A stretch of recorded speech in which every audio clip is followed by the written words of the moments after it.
America Iran युद्ध का साया और कच्चे तेल की आसमान छूती कीमतों ने भारतीय करेंसी को आईसीयू में धकेल दिया है। आरबीआई की तमाम कोशिशें और पाबंदियों के बावजूद दोस्तों रुपए जो संभलने का नाम ही नहीं ले रहा है।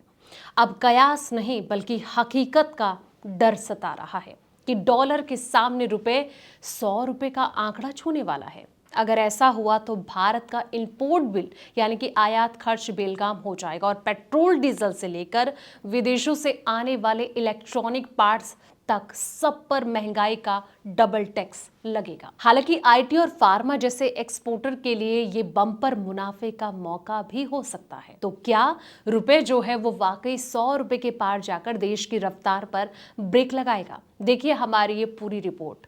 नमस्कार, मैं हूं आपके साथ संध्या बिष्ट और आप देख रहे हैं द इकोनॉमिक टाइम्स हिंदी। दोस्तों, जब भी दुनिया में आर्थिक अनिश्चितता या फिर युद्ध जैसे हालात बनते हैं, निवेशक जो हैं वो सुरक्षित निवेश की ओर चले जाते हैं। अमेरिकी डॉलर को दुनिया की सबसे सुरक्षित करेंसी माना जाता है, इसलिए ऐसे समय में इसकी मांग बढ़ जाती है। डॉलर मजबूत होने पर रुपए जैसे उभरते बाजारों की जो करेंसी है वो कमजोर पड़ती जाती है और इसके अलावा अमेरिका में ब्याज दरें ऊंची रहने से विदेशी निवेशक जो हैं भारत जैसे इमर्जिंग मार्केट से पैसा निकालकर अमेरिकी बाजारों में निवेश बढ़ाते हैं। जब विदेशी निवेशक भारतीय बाजार से पैसा निकालते हैं तो उन्हें रुपए बेचकर डॉलर खरीदना पड़ता है और इससे डॉलर की मांग जो है वो बढ़ती है और रुपए कमजोर होता जाता है। दोस्तों, कच्चे तेल और मिडिल ईस्ट तनाव का असर भी एक बड़ी वजह माना जा रहा है। हाल के महीने में कच्चे तेल की कीमतों में तेज बढ़ोतरी ने भी रुपए पर दबाव बढ़ाया है।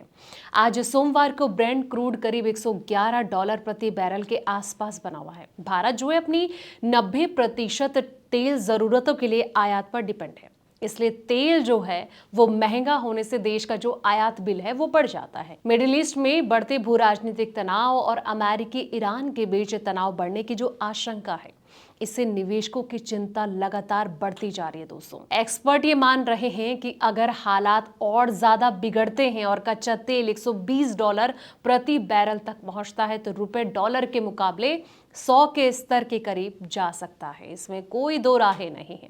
अब सवाल ये कि किन सेक्टर्स को होगा इससे सबसे ज्यादा नुकसान। तो आपको बता दें कि कमजोर रुपए का जो सबसे बड़ा असर है वो उन सेक्टर्स पर पड़ेगा जो कि आयात पर ज्यादा डिपेंड है। एविएशन हो गया, एफएमसीजी, ऑटोमोबाइल, इलेक्ट्रॉनिक्स और केमिकल कंपनियों की लागत बढ़ सकती है क्योंकि उन्हें जो है कच्चा माल और ईंधन महंगे दाम पर खरीदना पड़ेगा। लेकिन तेल महंगा होने से जो है महंगाई बढ़ने का खतरा भी रहता है। इससे आम लोगों के जेब पर सीधा इंपैक्ट पड़ सकता है और उपभोक्ता जो है वो खर्च कम हो सकता है। सोने की कीमतों में भी तेजी आ सकती है क्योंकि भारत में सोने का जो बड़ा हिस्सा है वो आयात किया जाता है। रुपए में कमजोरी आने से इंपोर्टेड सामान जो है वो महंगे हो सकते हैं और कई इंडस्ट्रियल प्रोडक्ट्स की जो कीमतें हैं वो बढ़ सकती हैं दोस्तों, क्योंकि भारत जो है इन चीजों के लिए काफी हद तक आयात पर ही डिपेंड है। इसलिए कंपनियों की लागत जो है वो बढ़ेगी और आम लोगों पर महंगाई का जो असर है वो साफ तौर पर नजर आने वाला है।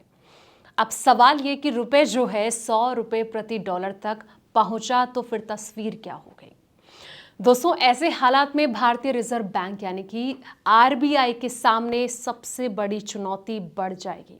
आरबीआई का काम सिर्फ रुपए को संभालना नहीं होता, बल्कि उसे आर्थिक विकास, महंगाई और फाइनेंशियल स्टेबिलिटी के बीच संतुलन भी बनाए रखना होता है। इसके लिए आरबीआई जो है फॉरेक्स एक्सचेंज रिजर्व का जो है इस्तेमाल कर सकता है। दोस्तों, बाजार में लिक्विडिटी मैनेज कर सकता है और जरूरत पड़ने पर पॉलिसी में बदलाव भी कर सकता है। एक्सपर्ट ये मान रहे हैं दोस्तों कि सिर्फ रुपए के कमजोर होने से ये नहीं किया जा सकता है कि भारत का आर्थिक संकट की ओर बढ़ रहा है। किसी भी इकोनॉमी की ताकत सिर्फ एक्सचेंज रेट से तय नहीं होती है, बल्कि इकोनॉमिक ग्रोथ हो गया, मैन्युफैक्चरिंग हो गया, रोजगार, एक्सपोर्ट, घरेलू मांग और फाइनेंशियल स्टेबिलिटी, ये तमाम फैक्टर्स बहुत अहम माने जाते हैं। अगर रुपए 100 प्रति डॉलर तक पहुंचता है तो बाजार में उतार चढ़ाव और महंगाई और ज्यादा चरमरा सकती है। लेकिन 100 का जो स्तर है सिर्फ एक साइकोलॉजिक नंबर माना जाता है।